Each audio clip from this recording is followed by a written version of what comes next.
Halo guys, assalamualaikum, selamat datang di NN Top 11 Channel.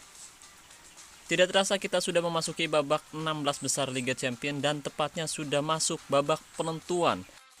Hari ini semua tim yang lolos akan bertanding di leg kedua babak 16 besar Liga Champions, dan pertandingan hari ini begitu penting untuk saya karena sangat menentukan tim saya lolos ke babak perempat final Liga Champions atau tersingkir di babak 16 besar. Dan di kesempatan kali ini saya akan berbagi pengalaman ketika tim yang saya kelola mengalami hari yang sulit. Tepatnya di leg ke-1 babak 16 besar Liga Champions, tim saya FC Buteng harus tertunduk di kandang sendiri setelah dibungkam Taifemer FC dengan skor 2-0. Jelas ada sesuatu yang salah di pertandingan itu, dan hari ini saya coba belajar dari kekalahan yang saya perbuat di leg pertama babak 16 besar Liga Champions yang berujung kekalahan di kandang sendiri. Oke guys, sebelum kita membahas lebih jauh, buat teman-teman yang belum mendukung channel ini, jika berkenan kamu bisa klik tombol like, subscribe, dan jika kamu ingin mendapatkan notifikasi video terbaru dari channel ini, kamu bisa klik tombol loncengnya juga guys. Dan barangkali ada yang ingin ditanyakan, kamu bisa tinggalkan komentar di bawah ini. Oke guys, mudah-mudahan pembahasan kali ini bisa bermanfaat. Sesuai judul videonya, belajar dari kekalahan. Musim ini perjalanan tim saya di Liga Champions angin-anginan guys. Terkadang main bagus dan terkadang jelek.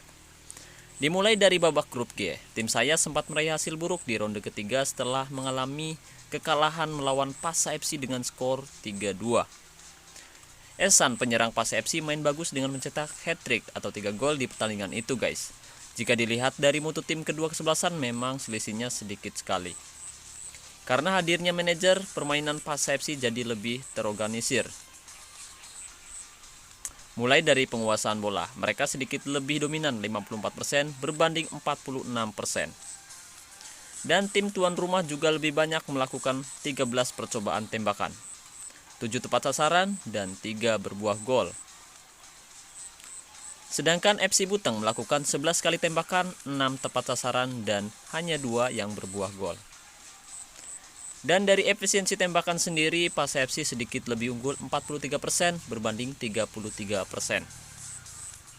Pada pertemuan pertama, sebelum pertandingan saya sudah mengatur taktik dan strategi agar pemain saya lebih fokus menyerang dari sisi kiri atau dari sisi kanan pertahanan lawan. Tapi karena faktor manajer lawan hadir, mereka mengetahui hal tersebut dengan menyerang dari sebelah kanan atau dari sebelah kiri pertahanan tim saya guys. Dengan begitu mereka bisa menyerang dari area yang ditinggalkan tim saya ketika menyerang, dan memanfaatkannya dengan baik hingga bisa mencetak 3 gol di pertandingan itu.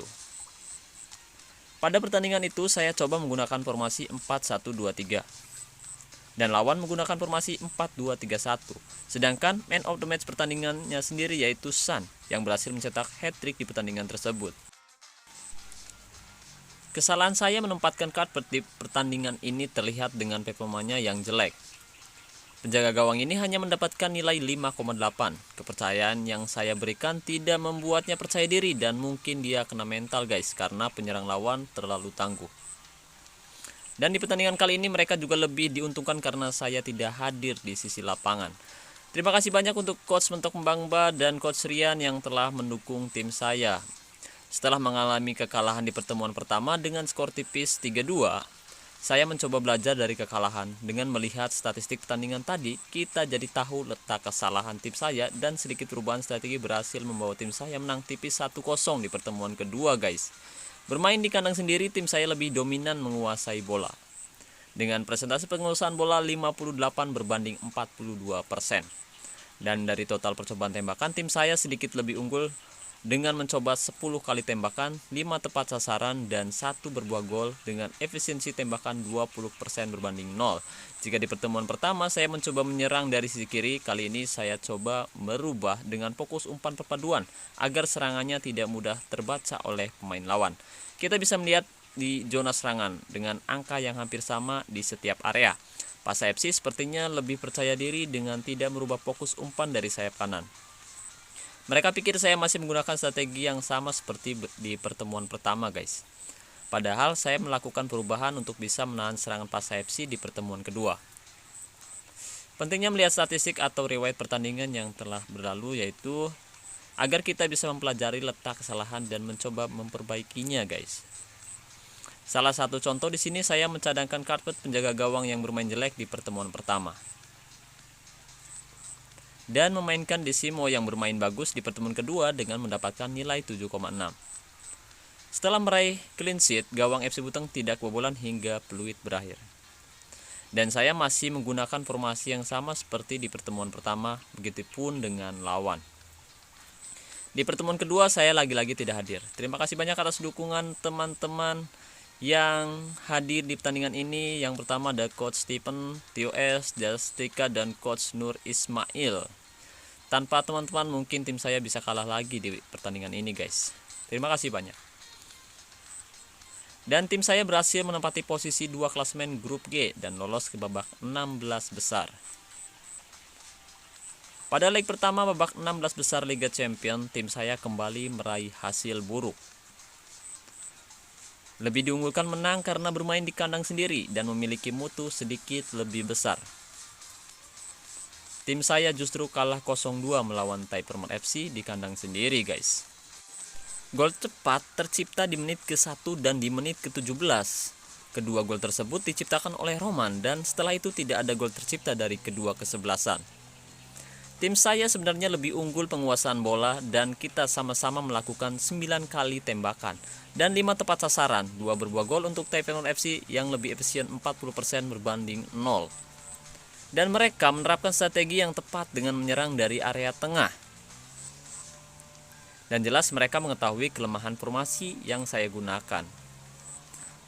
Di leg pertama babak 16 besar saya menggunakan formasi 3-1-2-1-3 di mana formasi ini sangat lemah jika diserang dari area tengah, apalagi jika lawan menggunakan 2 striker sekaligus. Seperti formasi yang digunakan oleh Taipermer FC, 1 bek tengah yang saya tempatkan tidak bisa menutup 2 penyerang sekaligus, guys. Apalagi ketika bek sayap terlambat turun dan lawan bermain agresif meskipun bek tengah saya main bagus. Penyerang saya tidak bisa berbuat apa-apa karena bek lawan bermain bagus dan disiplin. Terlebih mereka lebih banyak menempatkan pemain depan yang membuat pertahanan saya kerepotan. Kali ini saya juga tidak hadir mendampingi tim di sisi lapangan. Dan terima kasih banyak buat teman-teman yang telah hadir dan mendukung tim saya yaitu Coach Han Zulkarnain, Apek Mourinho, Coach Alek, dan Coach Alpan. Terima kasih banyak atas dukungannya. Dan di leg pertama manajer dari Taipermer juga tidak hadir mendampingi timnya saat itu, guys. Di leg kedua saya tidak ingin melakukan kesalahan yang sama seperti di leg pertama, guys. Sebelum bertanding saya mempersiapkan tim sebaik mungkin, mulai dari bonus latihan 40%, kondisi pemain yang bagus, dan moral pemain yang mantap siap menghadapi Taipermer di leg kedua, babak 16 besar Liga Champion. Perubahan taktik, strategi, dan formasi saya lakukan untuk menutup kemungkinan Taipermer mencetak gol mudah seperti di leg pertama. Dan kali ini, kedua manajer dari kedua kubu hadir untuk memberikan yang terbaik untuk timnya.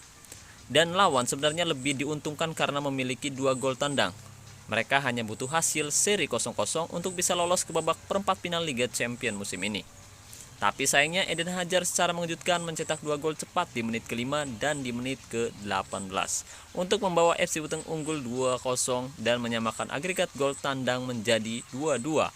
Dan itu memaksa Taipermer harus mencetak minimal 1 gol lagi untuk bisa lolos ke babak selanjutnya, guys.